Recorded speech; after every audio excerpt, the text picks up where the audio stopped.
Let's slim these dress pants together by hand, no sewing machine needed. We are gonna need some sewing thread that matches our pants, mine's white so you can see what I'm doing, some fabric scissors, a seam ripper, some sewing pins, a ruler, that was weird, and some safety pins. You can taper the inside seam only, but these pants are way too big for that. The crease in the middle is gonna shift on us, so we're gonna taper the inside and the out.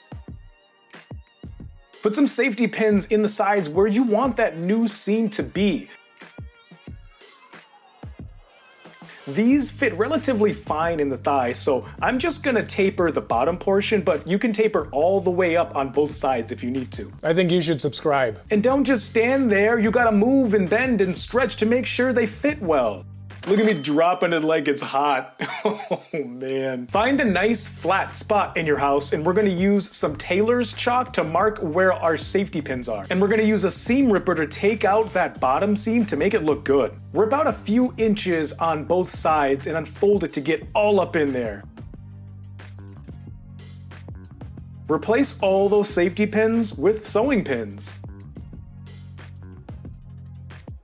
Let's go ahead and grab about 3 feet of thread and let's knot that bad boy up. Let's start with the okay-ish way to tailor these pants, the running stitch.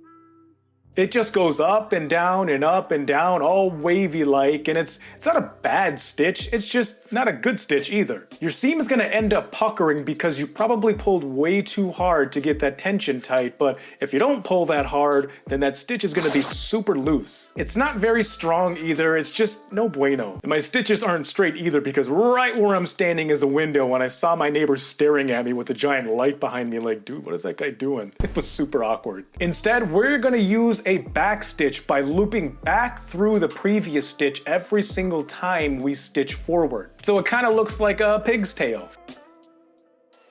On one side, your stitch is barely gonna be visible, and on the other side is where you're gonna see all the magic. Again, don't judge me, my neighbor was staring at me. Unfurl the bottom first and then cut off all that extra fabric, leaving about 5/8 of an inch or 1.5 centimeters of fabric on the edge. And all this nonsense, this is gonna fray on us, so let's put a hand-sewn zigzag stitch on the edge. Let's go ahead and take care of this dumpster fire of a hem that we tore up with a modified blind stitch. On one side, you're gonna be able to see the stitch in all of its magic, and on the other side, it's barely gonna be visible, and you wouldn't see it if I wasn't using white thread.